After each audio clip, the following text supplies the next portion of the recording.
Welcome to the diary of the Elephant Woman. I hope, as I said, when I say Ododona Niyo, you will answer Eyo. I told you that my life is so intertwined with that of elephants. Here again, I find myself in another situation. I wonder what you thought elephants looked like when you were young. Have you seen a real elephant? Let me know in the comment section. The story of the two brothers Lebon and Gipe has been passed on from generation to generation. It revolves around an incident that involved an elephant, a spear, and a bead. This led to the separation of the two brothers and the division of the Luo into different tribes. So here we go. A long time ago, there was an elderly man who lived with his clan in the beautiful land in northern Uganda. The land teemed with wildlife. The river Nile flowed by and never dried up.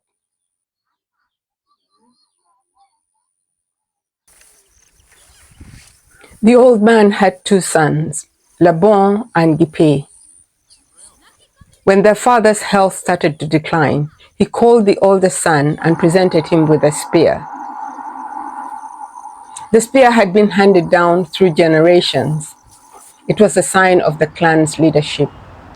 The spear was regal and beautifully adorned. Sadly, the old man passed away a few days later. Leadership was then taken over by Lebon. The boys grew up and had children. They always had plenty of food.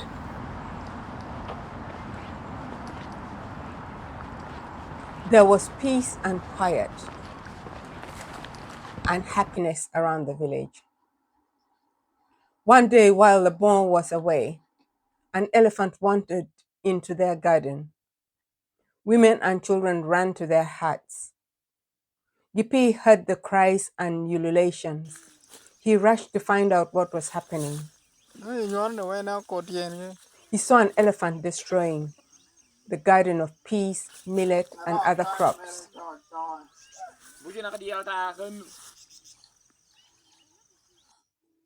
Gipi ran into the hut, grabbed a spear, and hurled it at the elephant. The spear lodged in the elephant's side and caused it to bolt.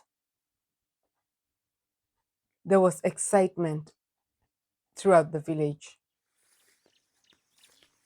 On return, Lebon was told how Gipi chased away the elephant with a spear.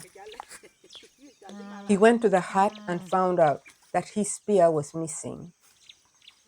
During the confusion, Gipi had mistakenly grabbed the spear that belonged to his brother Lebon. Lebon was angry with his brother.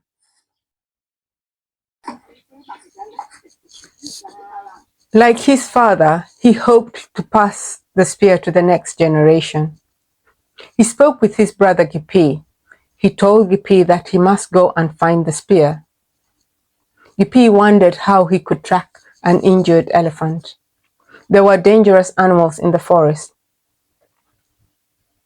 At last, Gipi bid his family farewell and set off to find the spear. He slept wherever he could. He came across wild animals. He felt drained and ill. One day, he came across an elderly woman who collected her herbs in the forest. He told his story to the woman. She listened and was kind to him. She fed him and provided for him.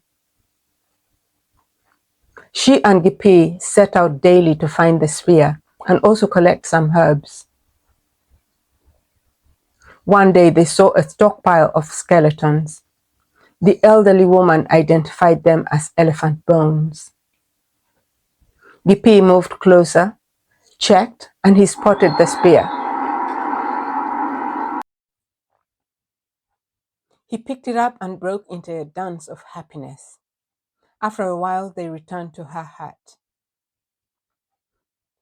It was soon time for Gipi to depart for his village. The old woman was sad to see him depart, but wished him well.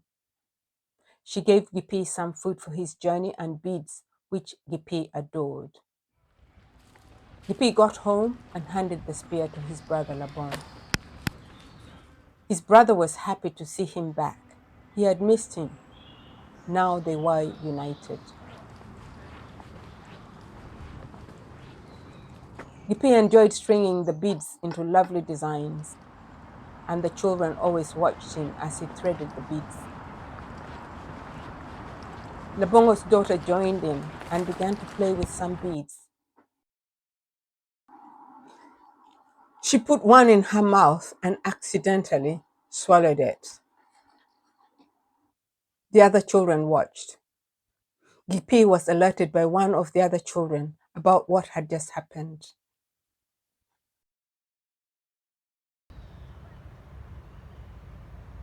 Gipi went to Labon and explained the situation to him. He told his brother that he wanted his bead. Labon told him that the bead would pass out the next day and he would receive it if he waited. Gipi refused to accept it. He wanted his bead at that instant, and Labon had to figure out how to retrieve it from his daughter's belly. Labon begged his brother. However, Gipi reminded his brother how he had sent him into the jungle for the spear. Labon had no choice but to surrender his daughter in order to reclaim Gipi's bead. Sadly, the tribe would never return to its former state. The siblings, Labon and Gipi, went their separate paths. They buried an axe at a place called Wanglei in Pakwach by the banks of the River Nile. That is a story I remember from my school days and when we were with friends and from our elders. I wonder what story you remember.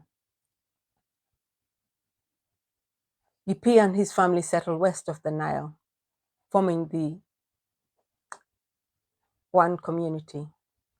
Labon and his family traveled east of the Nile. The Acholi tribe, my ancestors, settled here east of the Nile. If you like this video, please subscribe and see you in the next one.